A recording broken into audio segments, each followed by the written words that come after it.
The horsemen came at dusk. 2,000 of them. Their horses were tired. Their faces were gray. They had been riding for days. They carried something heavy, something wrapped in felt, something that could not be seen. At the head of the column rode a man named Ogede. He was not the leader, not anymore. His father was the leader. His father was the one wrapped in felt. His father was dead. Genghis Khan, the emperor of the steppe, the ruler of the largest empire the world had ever seen, the man who had conquered from the Pacific to the Caspian, the man who had killed so many that the rivers ran black. He was dead, and no one was supposed to know. The horsemen rode into the Khenti mountains. They rode into the sacred land of the Borjigin clan, the land where Genghis had been born, the land where he had hidden as a boy, the land where, according to legend, he had spoken to the sky god Tengri. They stopped at a place known only to them. They dug, they buried, they covered the ground with horses. They rode back and forth, 1,000 hooves, 1,000 times. They erased every trace.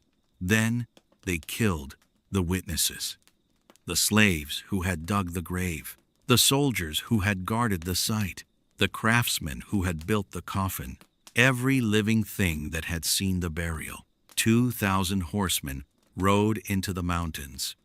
2,000 horsemen rode out, but the secret did not leave with them. The year was 1227. The place was the Khenti Mountains of Mongolia. Genghis Khan was 72 years old. He had spent his entire life on a horse. He had conquered more land than anyone in history. His empire stretched from the Yellow Sea to the Black Sea, from the forests of Siberia to the deserts of Persia. He had united the warring tribes of Mongolia. He had created an army that could not be stopped. He had destroyed cities.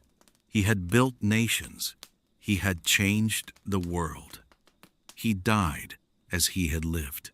On campaign, in the field, his enemies said he was struck by lightning. His allies said he fell from his horse. His doctors said he died of fever. His priests said he was taken by the sky god Tengri. No one knows the truth. The only certainty is that he died, and the world did not see him go. The Mongols believed that the burial place of a great Khan must remain secret forever. They did not build pyramids. They did not carve tombs. They did not write the names of their dead on stone. They returned their leaders to the earth, silently, invisibly, permanently. The burial of Genghis Khan was commanded by his son Ogedei. The orders were simple. Kill everyone who sees the funeral procession. Kill everyone who digs the grave. Kill everyone who knows the location. Kill everyone who might speak. Then kill yourselves. No one knows if the last order was followed. The horsemen who rode out of the mountains never told their story. If they survived, they did not speak. If they died, they kept the secret. For centuries, explorers have searched for the tomb of Genghis Khan. They have used satellites, radar, ground-penetrating technology. They have dug in the Khenti Mountains. They have excavated in the Gobi Desert. They have followed ancient maps and modern legends. They have found nothing. In 2004, an American-led expedition claimed to have discovered the tomb. They had found a walled enclosure, a burial mound, artifacts from the 13th century. They were certain. They called a press conference. They announced their discovery to the world. Then they dug deeper. They found nothing. No body, no coffin, no treasure, only empty earth. In 2008, a Japanese team used satellite imagery to identify hundreds of anomalies in the Khenti Range. They excavated dozens of sites, they found evidence of ancient rituals, burial offerings, end quote, ceremonial objects, but no tomb, no remains, no Genghis. In 2015, a Mongolian archaeologist claimed to have found the tomb using a combination of folklore and technology. He pointed to a site near the Onan River, the same river where Genghis was said to have been born. The excavation began. The team dug for months. They found a grave, a rich grave, a grave filled with gold and silver and silk. But the body was female, a princess, a noblewoman, not a Khan, not Genghis. The tomb remains hidden. The secret remains unbroken. But the horsemen who buried him are long dead. The slaves who dug the grave are dust. The soldiers who guarded the site are bones. No one alive has seen the tomb. No one alive knows where it lies. And yet the search continues, because the legend is too powerful. The mystery is too deep. The hope is too strong. Somewhere in the mountains of Mongolia, in a place known only to the wind and the wolves, Genghis Khan is waiting, his sword beside him, his bow beside him, his treasure around him, his secret around him. The horsemen killed everyone they met to protect that secret, but a secret that large cannot stay hidden forever. Eventually, the earth gives it back. Eventually, the mountains speak. Eventually, the wind whispers. The question is not where the tomb is hidden. The question is what lies inside it. What was so precious that 2,000 men would kill and die to protect it? What was so powerful that it could not be seen? What was so dangerous that it had to be erased from the earth? What was Genghis Khan hiding? Not himself, not his body. His body was just bones, dust, flesh that would rot and fade. The Mongols did not fear the decay of the body. They did not need a tomb to honor their dead. They honored their dead in their hearts, in their songs, in their stories. The tomb was not for Genghis. It was for the world, for the people he had conquered, for the kings he had humbled, for the enemies who would rise again if they knew he was gone. The secret of the tomb was not the location. The secret was the message. The message that Genghis Khan was still alive, that he had not died, that he was sleeping, waiting, watching. And one day he would return. The Mongol army did not fall apart after Genghis's death. It kept fighting. It kept conquering. It kept terrifying the world. Why? Because the soldiers believed he was not dead. Because the generals told them he was on a journey to the sky god Tengri, a journey from which he would return. The tomb was insurance. If the body was never found, the legend could never be disproven. If the grave was never discovered, the empire could never be certain that he was gone. The horsemen who buried him were not protecting a corpse. They were protecting an idea. The idea that Genghis Khan was immortal. The idea that the Mongol Empire would never end.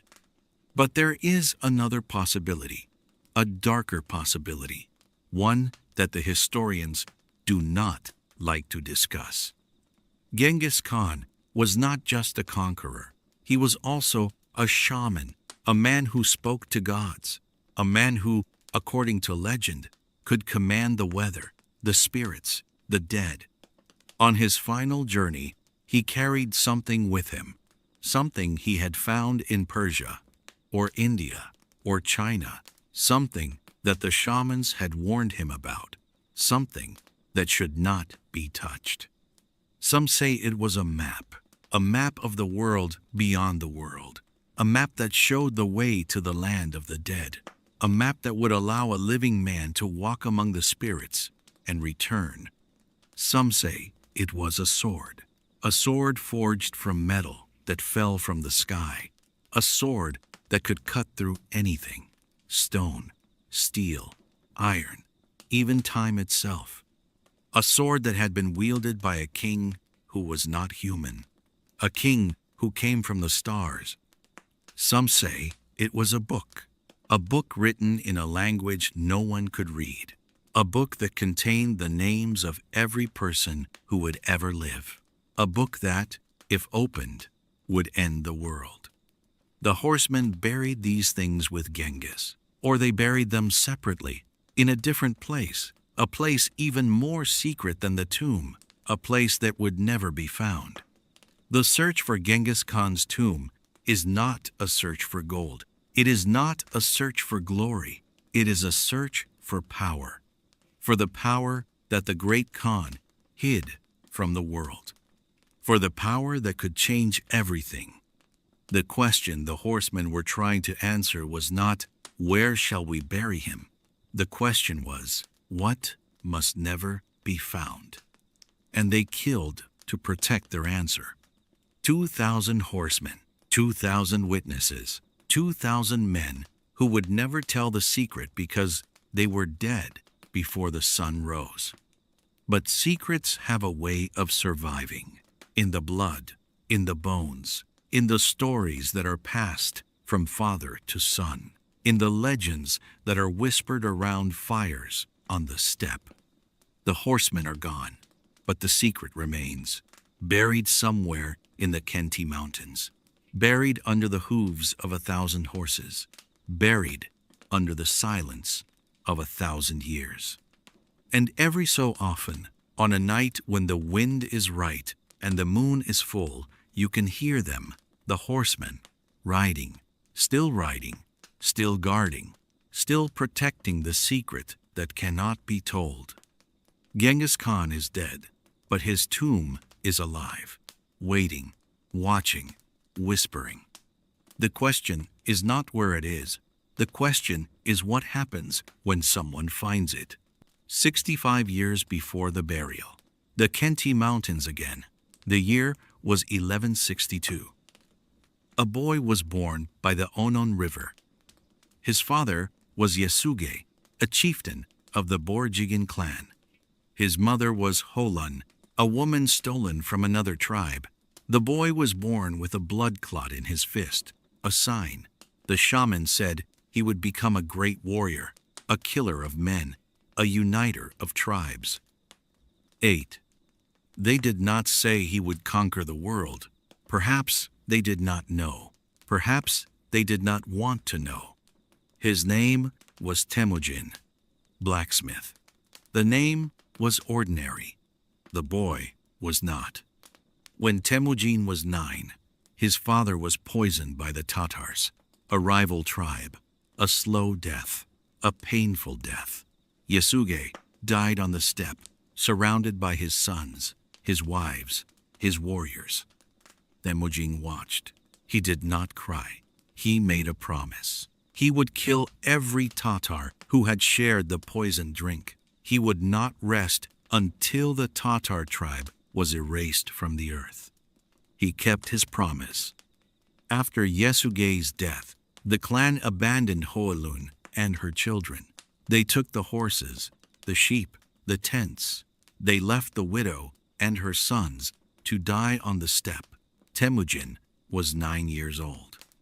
He was the eldest, the protector. He hunted, he fished, he scavenged. He kept his mother and brothers alive. When he was 15, a rival tribe captured him. They put a wooden collar around his neck, a slave's collar. They paraded him through their camp. They laughed, they mocked.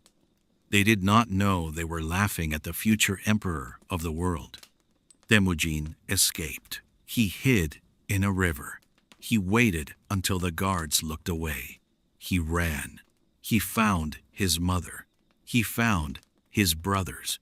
He began to build his army. He made alliances. He broke them. He made friends. He killed them. He trusted no one. He was betrayed often. He learned that mercy was weakness, that forgiveness was death, that the only way to survive on the steppe was to be harder, faster, more ruthless than everyone else. When he was 20, he married Borte, a woman from the Anjarat tribe. She was beautiful. She was loyal. She would become his only true companion. She would bear him 4 sons: Joki, Chagatai, Ogedei, Tolui. Each would inherit a part of his empire. Each would fight the others for control. Each would betray the others. Genghis knew this. He did not stop it. He could not. His sons were too much like him. When he was 21, Borte was kidnapped by the Merkit tribe. Temujin gathered his allies. He attacked the Merkit camp at dawn. He killed every man. He took every woman. He found Borte. She was pregnant. He did not know if the child was his. He raised the boy as his own. Joki, the outsider, the son of a possible enemy. Genghis loved him, but he did not trust him. When he was 40, Temujin was proclaimed Genghis Khan, emperor of the great Mongol nation. The tribes had been united. The steppe had been conquered. The world lay ahead. He did not celebrate. He did not rest. He turned his eyes to the south, to the Jin Empire, to the Tangut, to the Khwarezmian Empire, to the cities and the kings and the armies that thought they were safe behind their walls. He destroyed them all. The siege of Nishapur. The city rebelled. Genghis ordered that not a single living thing remain. His army killed every person, every cat, every dog, every bird. The skulls of the dead were piled into pyramids. The pyramids stood for years, a warning, a memory, a monument to the fury of the Khan. The destruction of the Khwarezmian Empire. The Shah had murdered Genghis's envoys. A mistake, a fatal mistake. Genghis sent his army across the Oxus River. He burned every city. He killed every soldier.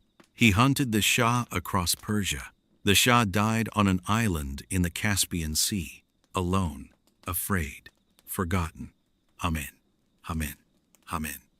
Genghis did not stop. He could not stop. He was driven by something larger than himself, something he did not understand, something he called the will of Tengri, the sky god, the eternal blue heaven. In 1227, the Tangut rebelled again. Genghis was old. He was tired. His body was failing. But he mounted his horse. He led his army. He smashed the Tangut capital. He ordered the entire Tangut people executed, their language, their culture, their history erased. Unquote. Then he turned toward home. He did not make it. He died in the Khenti Mountains, where he was born, where he had hidden as a boy, where he had spoken to Tengri. He was 72 years old. He had conquered more land than anyone in history. He had killed more people than anyone in history. He had created an empire that would last for generations. And then he asked to be buried, secretly, silently, permanently. The horsemen came, 2,000 of them. They dug, they buried, they killed, they rode away. The tomb was never found. Now you think you know the story. The great Khan, the secret burial, the hidden tomb, the treasure that lies beneath the mountains. But there is a detail, a small, terrible detail that changes everything. The horsemen did not ride out of the Khenti Mountains alone. A woman rode with them, a shaman. Her name was not recorded. She was old. Her hair was gray. Her eyes were blind. But she could see what others could not: the spirits, The dead had his wreck. The future. She had been Genghis's guide for 40 years. She had told him when to attack, when to retreat, when to spare a city, when to burn it to the ground. She had also told him how to die. She had told him the ritual, the burial, the secret, the curse. She rode at the front of the column, her white hair flying, her blind eyes staring. She did not speak. She did not need to speak. The horsemen followed her, not because they trusted her, because they feared her. She chose the burial site. She said the prayers. She commanded the wind to erase their tracks. She commanded the wolves to guard the tomb. She commanded the dead to rise if anyone came near. Then she walked into the ground, not into the grave, into the earth. She disappeared. The horsemen watched. They did not understand. They did not ask. They rode away. The shaman is still there, buried with Genghis, or guarding him, or waiting for him to wake. The legends say she did not die. She became a wolf, a white wolf.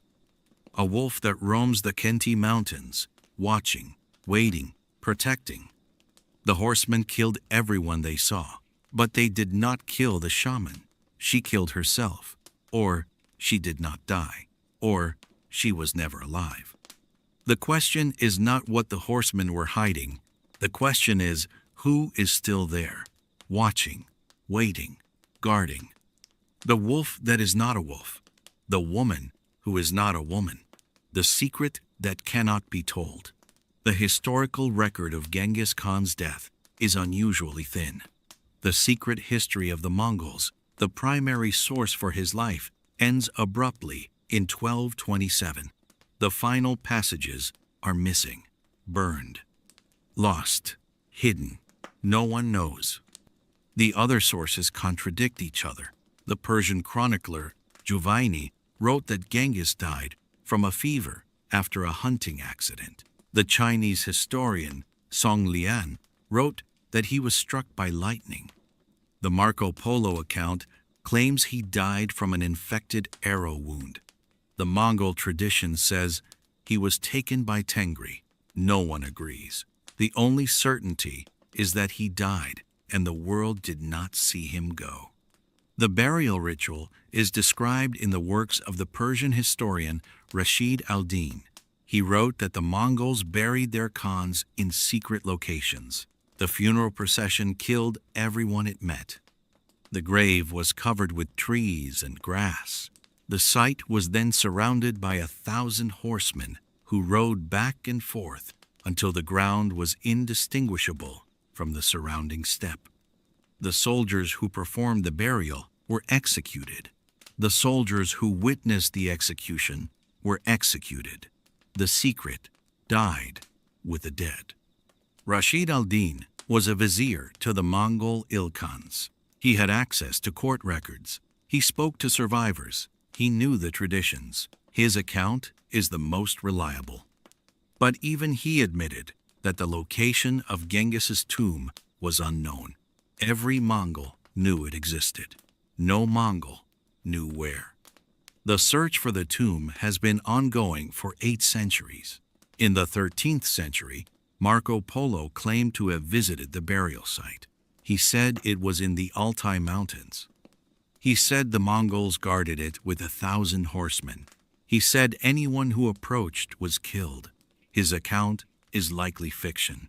He never traveled to the Altai. He never saw the tomb. He was repeating legends he had heard in the courts of China.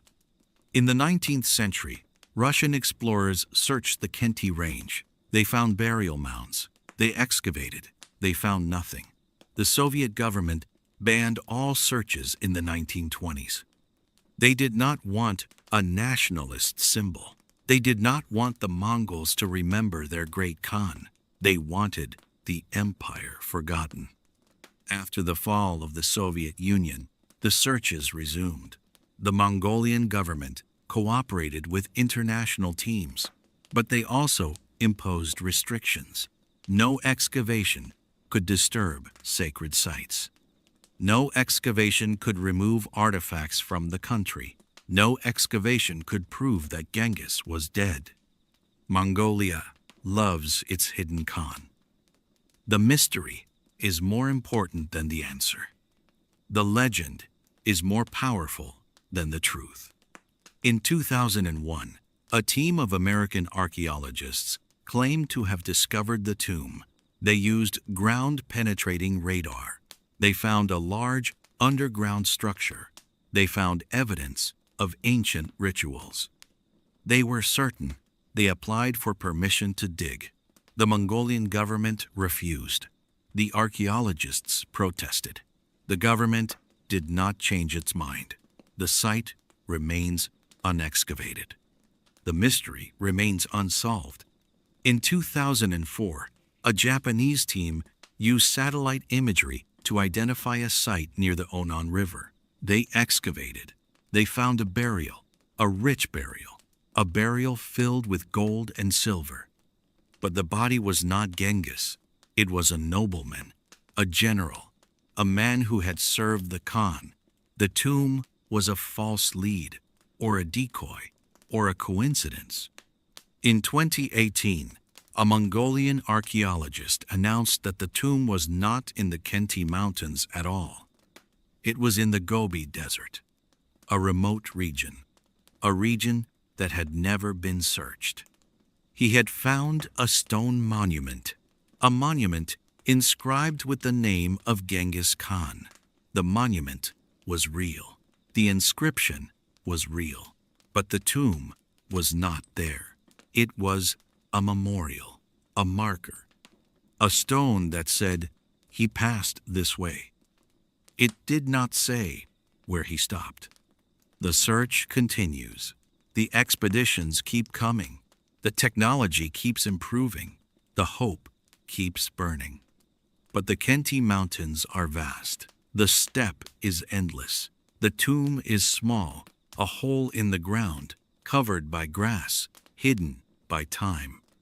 Genghis Khan wanted to disappear. He wanted to be forgotten. He wanted his enemies to fear him forever. He understood that a living legend is more powerful than a dead man. A hidden tomb is more terrifying than a public grave. The horsemen did not hide a body. They hid an idea.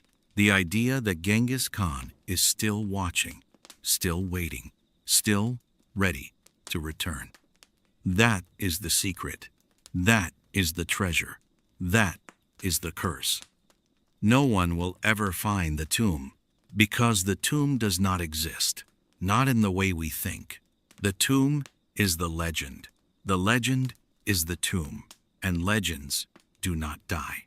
For a moment, be the horseman, not the leader, not the shaman, a soldier, a man who has followed Genghis Khan for 20 years. You have crossed deserts. You have climbed mountains. You have killed so many that you have lost count. You have seen your friends die. You have seen your enemies die. You have seen the world burn. The Khan is dead. The man who was your father, your king, your god, he is gone. And you are carrying his body, wrapped in felt, wrapped in silence, wrapped in a secret that will kill you. You know the order. You have known it since the day you joined the guard. When the Khan dies, you will bury him. You will kill everyone who sees the burial. You will kill everyone who digs the grave.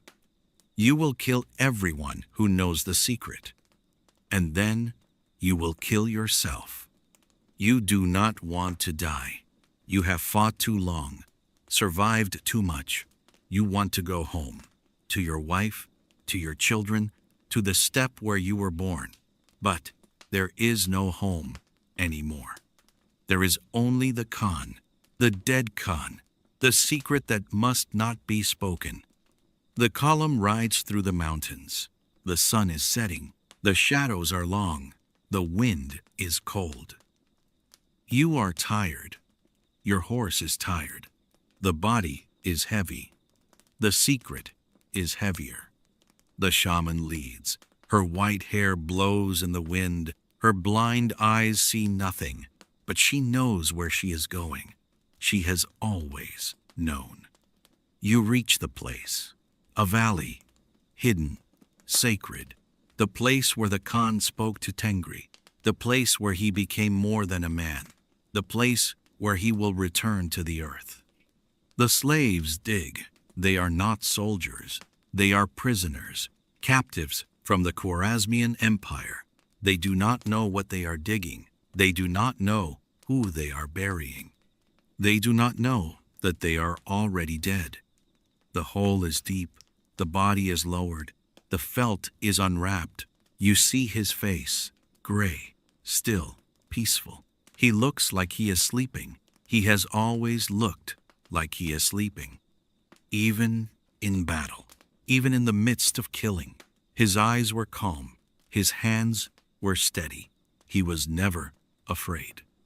You are afraid, not of death, of what comes after, of a world without the Khan, a world without his voice, his command, his vision. The shaman speaks, words you do not understand, an old language, a dead language, the language of the spirits. She calls to Tengri, she calls to the wolves, she calls to the dead. The earth is returned, the hole is filled, the grass is placed, the stones are scattered. The horsemen mount, they ride, back and forth, 1,000 hooves, 1,000 times. The ground is churned, the tracks are erased. The valley looks like the steppe. The steppe looks like the valley. The shaman walks into the ground. She does not look back. She does not speak. She is gone. The slaves are killed, one by one. You do not watch.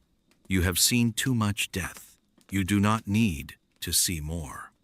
The guards are killed, the men who guarded the site, the men who watched the burial. They are your brothers. You have fought beside them. You have bled beside them. Now you will kill them. Your hand is steady. Your sword is sharp. You do not hesitate. You cannot hesitate. The Khan is watching from the sky, from the earth, from the place where the dead go when the living forget.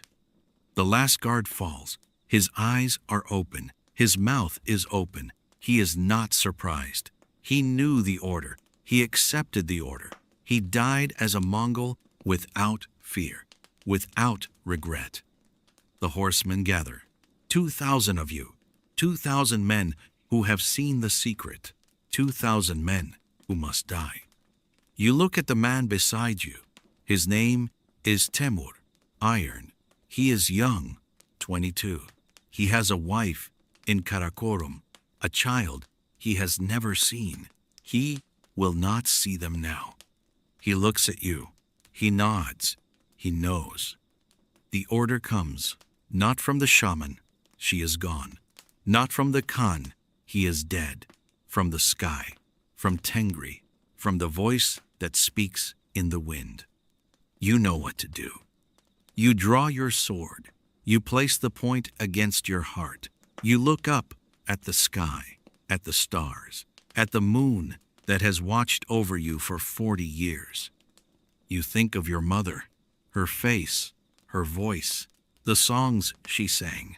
You think of your father, his hands, his sword, the way he smiled when you won your first battle.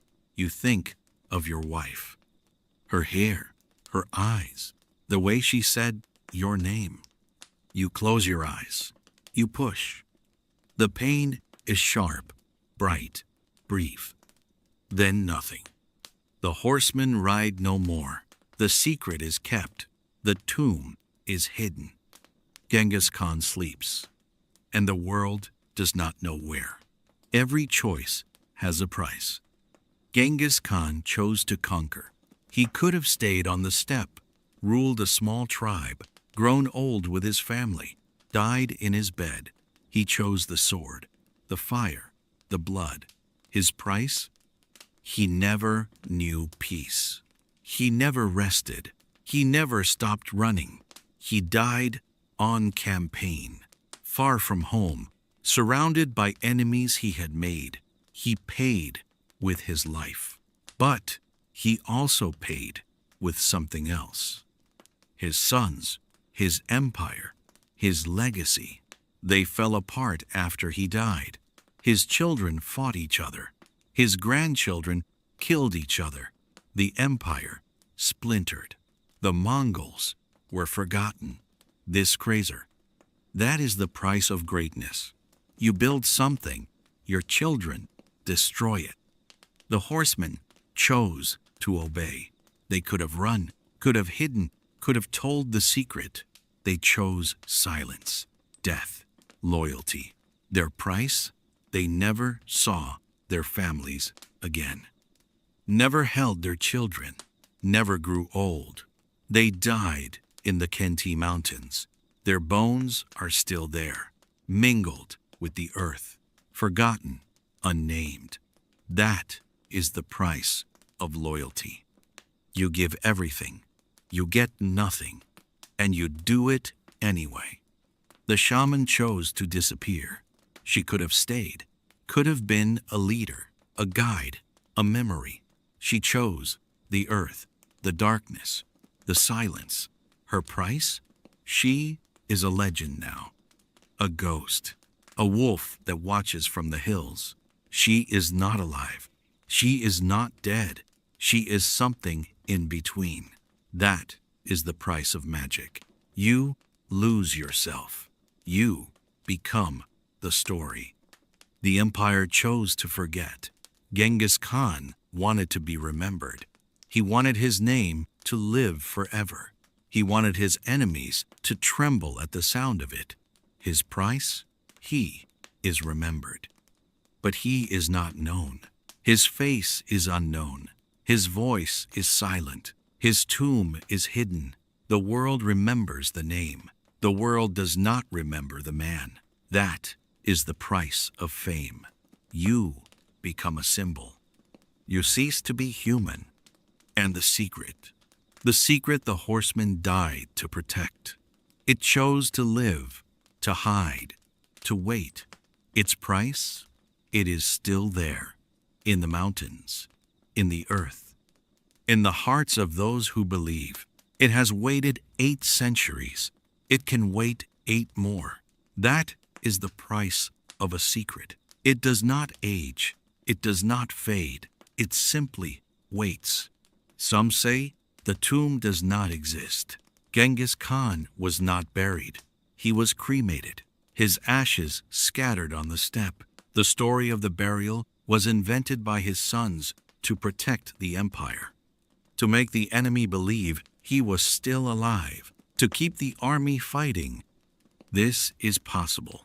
The Mongols practiced both burial and cremation, but the sources agree on the burial. The secret history describes it. Rashid al-Din describes it. Marco Polo describes it. Too many witnesses, too many accounts. The tomb is real. The question is where? Some say the tomb is in China. Genghis died on campaign against the Tangut. His body could have been carried east, into the territory of the Jin, into the hills of Inner Mongolia. There are mounds there, unexcavated, uninvestigated. The Chinese government does not allow foreign archaeologists to dig. The secret could be buried beneath Chinese soil. Some say the tomb is in the Altai Mountains, the western range, near the border of Mongolia and Russia. Marco Polo claimed this. The Altai is sacred to the Mongols. The spirits live there. The dead walk there. It would be a fitting place for the great Khan to rest. Some say the tomb is at the bottom of a lake, a sacred lake, a lake that was created by an earthquake, a lake that swallowed the funeral procession. The horsemen did not kill themselves. They drowned. The lake hid their bodies. The lake hid the tomb. The lake is still there. It has never been searched.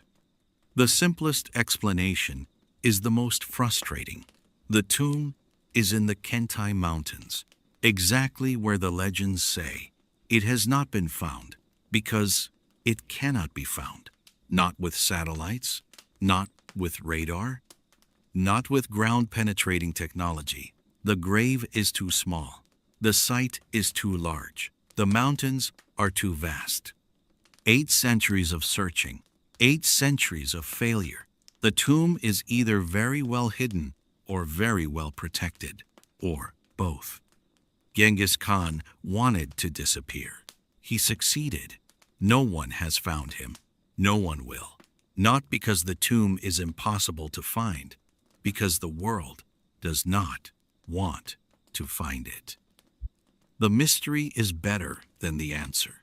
A hidden Khan is more powerful than a dead one. The horsemen died for that mystery. They killed for it. They sacrificed everything for it. They understood that some things are more important than treasure, more important than power, more important than life itself. The secret is not the location. The secret is the belief that the location matters, that the tomb holds something precious, that the great Khan is still watching, still waiting, still ready to return. That belief has outlasted the empire, outlasted the dynasty, outlasted the memory of the men who built it. The horsemen are gone. The shaman is a wolf. The Khan is a legend. But the belief remains. Now everything is quiet. The horsemen are still. The shaman is silent. The Khan is sleeping. The mountains are empty. The wind is cold. The stars are bright. Close your eyes. Listen. Not to the wind, not to the stars, to the silence between. It is there, a whisper, soft, almost gone. Tengri, the sky god, the eternal blue heaven, the one who watched over Genghis Khan, the one who called him home, the one who still watches over the steppe. The tomb is not a place. It is a feeling, a memory, a story that has been told for 800 years. It is in the mountains. It is in the wind. It is in the hearts of those who believe. Genghis Khan is not dead. He is not alive. He is something in between, a spirit, a legend, a whisper on the wind. The horsemen are not dead. They are still riding, guarding, protecting. Their hooves do not touch the ground. Their faces are hidden. Their voices are silent. But they are there. In the Kentai Mountains, in the place where the wolf watches, in the place where the shaman waits. They are waiting for you, not because you are special, because you are listening, because you are here, because you have come this far, through the story, through the whispers, through the silence. The tomb is not for Genghis. It is for you. The secret is not about him. It is about you. What do you believe? What would you die for? What would you kill for? What secret would you carry to your grave? The horsemen knew. They believed in the Khan. They died for him. They killed for him. They carried his secret to the grave. You do not have to die. You do not have to kill. You only have to remember that some things are worth protecting, that some secrets are worth keeping, that some legends are worth believing, that art. Genghis Khan conquered the world. He created an empire. He killed millions. He changed history. And then he disappeared. On purpose. He wanted to be a mystery.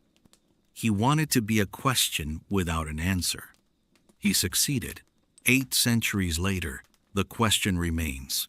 Where is he? What is he hiding? Why did the horsemen kill themselves? And the answers are in the wind. Listen. The wind says, he is not hiding. He is waiting. Waiting for the world to need him again. Waiting for the moment when the steppe calls him home. Waiting for the sky to open and the thunder to speak.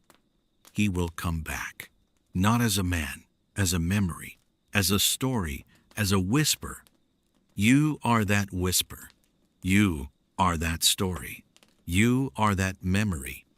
Close your eyes. See the horsemen, 2,000 of them, riding through the mountains. Their faces are calm. Their hands are steady. They are not afraid. They were never afraid. They are carrying something heavy, a secret, a body, a legend. They ride toward you, not to harm you, to welcome you, to invite you, to ask you to join them. You cannot join them. You are alive. They are dead, but you can remember them. You can honor them. You can carry their story. That is enough. That is more than enough. The wind dies. The stars fade. The mountains sleep. The horsemen disappear into the mist. They are gone, but they are not forgotten. Genghis Khan is buried in the Khenti Mountains. Or he is not. The tomb is hidden. Or it is not. The secret is worth dying for. Or it is not. It does not matter. What matters is the whisper. The whisper that says, some things are sacred. Some things are secret. Some things are worth protecting. The horsemen believed that. They died for it. They killed for it. They carried the secret to the grave. You do not need to know the secret. You only need to respect it, to honor it, to remember that there are mysteries in this world that will never be solved. And that is okay. That is good. That is beautiful. Sleep now. The mountains are quiet. The wind is still. The horsemen are resting. The Khan is sleeping. The shaman is watching. The wolf is waiting. You are safe. You are here. You are loved. Good night, Genghis. Good night, horseman. Good night, shaman who became a wolf. Good night, listener. The secret is safe. The story is yours. The sleep is deep. Rest.